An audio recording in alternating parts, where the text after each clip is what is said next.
अस्सलाम वालेकुम, welcome to learning guides by Iqra Umar.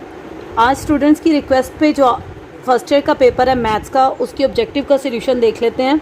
Annual examination 2022, आपके पास पेपर कोड है 6197 और ये मॉर्निंग शिफ्ट का पेपर है।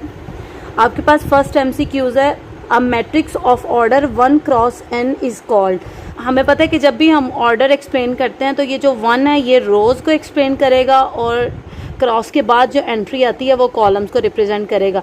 इट्स मीन एक ऐसा मैट्रिक्स है जिसमें रो 1 है और कॉलम्स कितने हैं n, mean 1 2 3 up to so on n।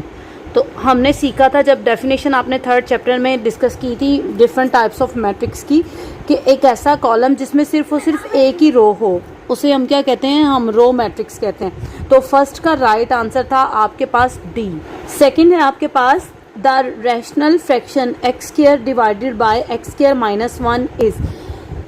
आपने बताना है कि किस किस्म की फ्रैक्शन है। चैप्टर 5 में आपने different types of fractions discuss की थी, प्रॉपर और इम्प्रॉपर। फ्रैक्शन जिसमें न्यूमिनेटर और डिनोमिनेटर की पावर सेम हो या न्यूमिनेटर में पावर हायर हो जबकि डिवाइज़र में पावर, डिनोमिनेटर में पावर यानी कि कम हो, तो फिर इस तरह की फ्रैक्शन को हम क्या कहते हैं, हम इम्प्रॉपर फ्रैक्शन कहते हैं। तो सेकंड का राइट आंसर था आपके पास इम्प्रॉपर।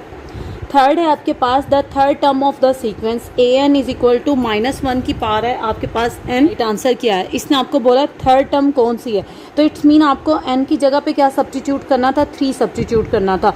तो देखते हैं कि इसका राइट आंसर क्या आता है। a3 इज इक्वल टू -1, यूं ही अब -1 की पावर में क्या है n, आपने n की जगह पे थर्ड सब्स्टिट्यूट करना था यानी कि 3 सब्स्टिट्यूट करना था, और इधर भी आ जाएगा 3 - 7 यानी कि माइनस की पावर क्या है आपके पास 3 है और 3 तो ऑड नंबर है तो माइनस आपके पास रिटर्न आ जाएगा, ठीक है। और जब हम ब्रैकेट को सॉल्व करेंगे 3 - 7 ये आपके पास आ जाएगा -4।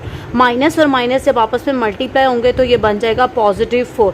तो ए थर्ड यानी कि सीक्वेंस की थर्ड टर्म आपके पास आ रही थी +4। तो राइट आंसर आपके पास बन रहा है बी। फोर्थ पे आपके पास ओमेगा -29 आपने बताना था कि किसके इक्वल है। इससे आपको ब्रेक करना था यूं ओमेगा -30 डॉट ओमेगा 1, क्योंकि अगर बेसिक सेम हो तो एक्सपोनेंट आपके पास ऐड हो जाती हैं। जब आप -30 + 1 करोगे तो आपके पास -29 ही आएगा। तो इसका फर्स्ट स्टेप ये बनना था।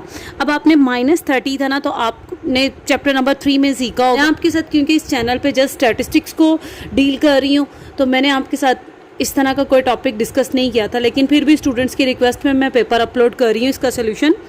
तो आपने सीखा था कि आप इसे ब्रेक करोगे यूं ओमेगा 3 इसकी एक्सपोनेंट लिखोगे, तो ओमेगा 3 की एक्सपोनेंट में आपके पास आ जाएगा -10, क्योंकि जब पावर पे पावर हो तो दोनों पावर्स मल्टीप्लाई हो जाती है ना, तो ये -30 ही वापस आएगा।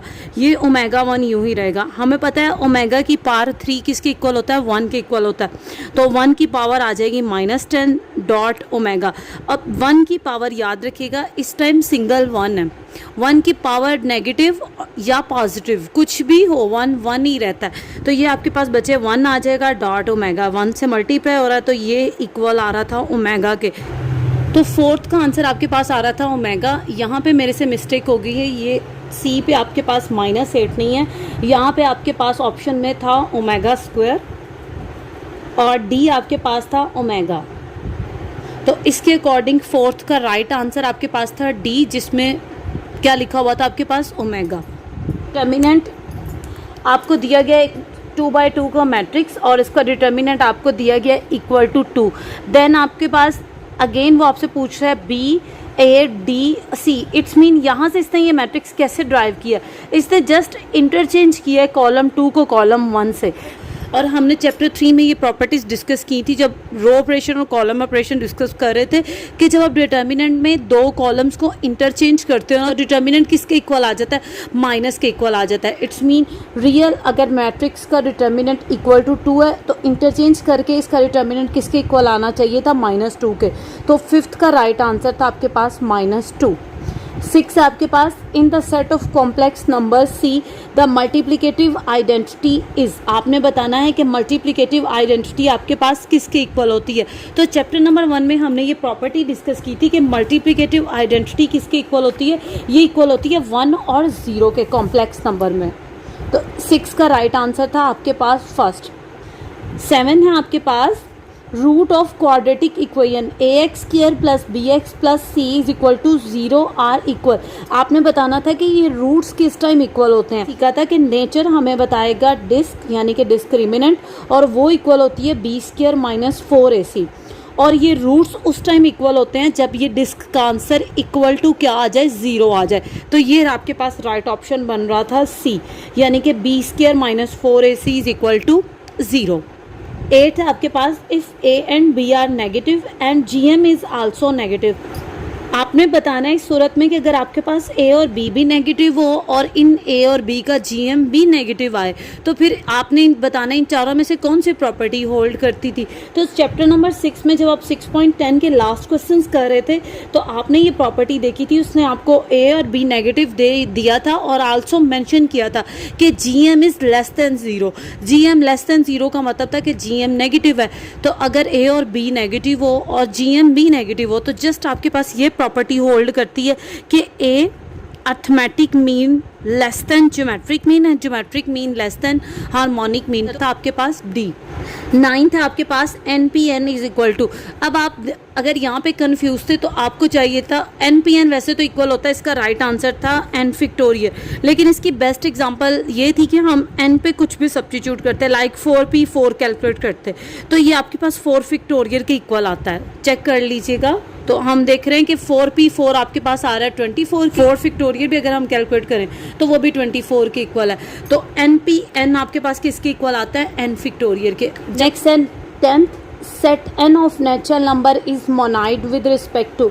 आपने चैप्टर नंबर 2 में जब ग्रुप थ्योरी को डिस्कस किया था तो आपने ये प्रॉपर्टी देखी थी कि set of natural number monoid with respect to just multiplication होता है। तो इसमें आपके पास सी राइट आंसर था मल्टीप्लिकेशन का।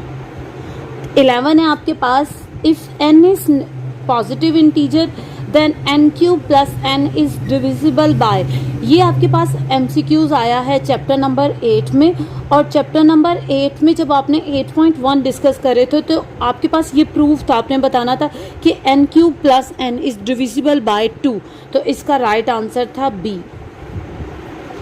12 है आपके पास, in right triangle ABC if B is equal to 90 degree then cosine law is reduced. देखें B पे है ना 90 डिग्री, तो आपने फिर कोसाइन लॉ B वाला ही लिखना था। तो B वाला कोसाइन लॉ किसके इक्वल था, B square is equal to A square plus C square minus 2 time AC cos of beta. क्योंकि जब आप बीटा की जगह पे लिखोगे 90 डिग्री तो कॉस 90 डिग्री आपके पास किसके इक्वल होता है, कॉस 90 डिग्री आपके पास इक्वल होता है 0 के। तो ये सारी थर्ड टर्म आपके पास क्या बन जाएगी, 0। तो आपके पास जस्ट ये रहेगा B square is equal to A square plus C square. तो इसका राइट आंसर था आपके पास ए, फर्स्ट वाला। 13 है आपके पास, which of the following is a quadrantal angle. हमने सीखा था क्वाड्रेंटल एंगल आपके पास वो एंगल्स होते हैं जो आपके हॉरिजॉन्टल एक्सिस या वर्टिकल एक्सिस पे आए। तो अगर आप इन चारों को डिस्कस करो तो जस्ट आपके पास 360 एक ऐसा एंगल है जो क्वाड्रेंटल एंगल आता है, क्योंकि ये साइड यहाँ तक 90 डिग्री कंटेन करती है, देन 180, थर्ड क्वाड्रेंट पे जाएंगे तो 270, और अगर ये कंप्लीट रेवोल्यूशन हो जाएगा तो 360 कंप्लीट। तो सी आपके पास राइट आंसर था माइनस 360 डिग्री। 14 आपके पास है, angle below the horizontal line. सबसे पहले तो हमें एक हॉरिजॉन्टल लाइन चाहिए थी, अब इसने बोला है कि आपने हॉरिजॉन्टल लाइन के बिलो पे एंगल बनाना है। तो आप चाहो तो आप इस एज से बना सकते थे या इस एज पे बना सकते हो। अब आपने बताना है कि ये आपके पास एंगल कौन सा एंगल होता है, अपर साइड पर है और उसका फोकस डाउन पर है, बिलो साइड पे है, तो फिर इस तरह के एंगल को आप क्या कहते हैं, एंगल ऑफ डिप्रेशन। तो इसका राइट आंसर था सी आपके पास। जब ऑब्जर्वर आपका डाउन पे और उसका फोकस अबव हो तो एंगल ऑफ एलिवेशन, और जब ऑब्जर्वर आपका अपर साइड पर है और उसका जो फोकस है वो डाउन पर है तो फिर आपके पास जो एंगल बनता है उसको एंगल ऑफ डिप्रेशन कहते हैं। 15 है आपके पास, a die is rolled then the probability of getting prime number is. आपने बताना था जब आप डाइस रोल्ड, जब आप एक डाई को रोल करते हो तो आपके पास सैम्पल स्पेस बन सकते हैं 1 2 3 4 5 6। इन 6 में से कुछ भी आपके पास आ सकता है। अब आपने बताना है कि इसमें से प्राइम नंबर के चांसेस कौन से हैं। तो आपको पता है प्राइम नंबर के चांसेस आपके पास होते हैं, इन्हीं में से आएंगे 2 3 5, ये प्राइम नंबर है। इसका मतलब प्राइम नंबर अगर देखो तो या 2 आ सकता है या 3 आ सकता है या 5 आ सकता है। तो प्रोबेबिलिटी ऑफ प्राइम नंबर आपके पास कैसे आती थी, n of p divided by n of s। तो n ऑफ p आपके पास क्या है, कितने प्राइम नंबर हैं, 3 प्राइम नंबर्स हैं आउट ऑफ टोटल 6, तो 3/6 था। जब इसकी सिंपलेस्ट फॉर्म करें तो 1/2 आता है। तो 15 का राइट आंसर था आपके पास D 1/2। नेक्स्ट है 16, आपने reference angle of tangent x is equal to -1। तो अब देखिए ये स्टेप तो आपके पास उस टाइम आना था जस्ट आपने जब x कैलकुलेट करना था, लेकिन इसने यहाँ पे आपसे पूछा रेफरेंस एंगल। तो रेफरेंस एंगल में आपने चैप्टर नंबर 13 में ये प्रॉपर्टी देखी होगी कि जब कभी भी हम रेफरेंस एंगल कैलकुलेट करते हैं तो हमें राइट साइड पे जस्ट माइनस साइन को वो इग्नोर करते हैं, हम पॉजिटिव साइन के साथ ये क्वेश्चन सॉल्व करते हैं। तो हम लिखेंगे tangent x is equal to -1, नहीं आएगा +1, क्योंकि रेफरेंस एंगल कभी भी नेगेटिव नहीं होता। तो x आपके पास यूं ही रहेगा। नेक्स्ट आप लिख दोगे टेंजेंट इनवर्स 1। तो अगर आप कैलकुलेटर से सॉल्व कर लो या आपको सिंपल पता हो, टेंजेंट आपके पास 1 देता है 45 पे, और आपको पता है 45 डिग्री को इन टर्म ऑफ पाई आप लिखते हो π/4। तो इसका राइट आंसर था आपके पास x इज इक्वल टू π/4। याद रखिएगा रेफरेंस एंगल कभी भी नेगेटिव नहीं होता, तो इसका आंसर -π/4 नहीं था, इसका आंसर पॉजिटिव π/4 था। तो इसका राइट आंसर आपके पास B। नेक्स्ट है 17 MCQ, in the expansion a plus x raise to power n if n is even number then middle term is. हमने सीखा था चैप्टर नंबर 8 में जब कभी भी आपके पास पावर इवन नंबर आ जाएगी तो इसमें इवन नंबर पे मिडल टर्म का फार्मूला क्या होता है, n/2 + 1 th टर्म। तो इसका राइट आंसर आपके पास था B। Range of y is equal to secant x इज। चैप्टर नंबर 13 में आपने रेंज डिस्कस की थी डिफरेंट ट्रिग्नोमेट्री रेशियोज की।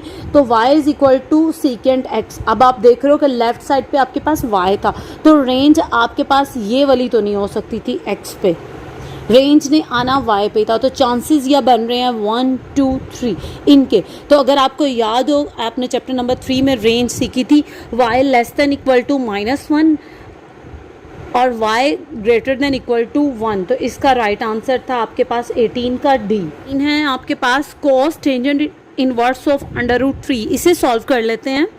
आपके पास था cos टेंजेंट इनवर्स √3। ब्रैकेट वाले एक्सप्रेशन को लिखूंगी, टेंजेंट इनवर्स -3 को किसी ट्रिग्नोमेट्री रेशियो y के इक्वल। तो ये आपके पास आ जाना था tangent y is equal to √3। Tangent 60 आपके पास किसके इक्वल होता है, 60 डिग्री √3 के। तो ये आपके पास y वैल्यू आ रही थी इज इक्वल टू 60 डिग्री।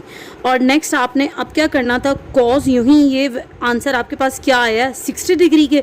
तो कॉस 60 डिग्री आपके पास किसके इक्वल होता है 1/2 के। तो इसका राइट आंसर था आपके पास C 1/। अब लास्ट MCQs था आपके पास cos 48 degree plus cos 12 degree. Chapter number 10 में आपने ये फार्मूले देखे थे, cos of P plus cos of Q, ये किसके इक्वल था, तो ये इक्वल था आपके पास 2 फार्मूलाए का, cos of P plus Q divided by 2, cos of P minus Q divided by 2, ये फार्मूला था आपके पास। तो इसका सोल्यूशन देख लेते हैं। आपके पास इस साइड पे 2 यूं ही आ जाएगा, कॉस यूं ही P प्लस Q यानी कि 48 प्लस 12, 48 प्लस 12 आपके पास आता है 60, और 60 डिग्री को जब आप डिवाइड करते हो 2 से तो ये आपके पास बन रहा था cos 30 डिग्री। और नेक्स्ट है cos of P minus Q, P minus Q यानी कि 48 माइनस 12, देखते हैं आपके पास क्या आ रहा है, पास आ रहा है 36। और जब आप 36 को डिवाइड करते हो 2 से तो ये टर्म सॉल्व होकर आपके पास आ रही है cos ऑफ 18 डिग्री। अब आप देखो 2 यूं ही cos of 30 degree, cos 30 degree आपके पास इक्वल होता है √3/2 के, और multiply by cos of 18 degree यूं ही। अब न्यूमिनेटर और डिनोमिनेटर पे 2 कैंसिल हो जाएगा, ये आपके पास आ रहा था √3 ऑफ कॉस ऑफ 18 डिग्री। तो ये आपके पास राइट आंसर बन रहा है फर्स्ट। तो 20 का राइट आंसर था आपके पास A।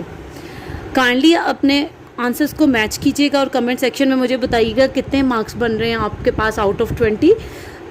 इसके साथ आज का हमारा लेक्चर फिनिश होता है। लास्ट पर आप सबसे रिक्वेस्ट है प्लीज़ चैनल को लाइक और सब्सक्राइब करें, अपने दोस्तों के साथ शेयर करें। अपना ख्याल रखिएगा। अल्लाह हाफ़िज़।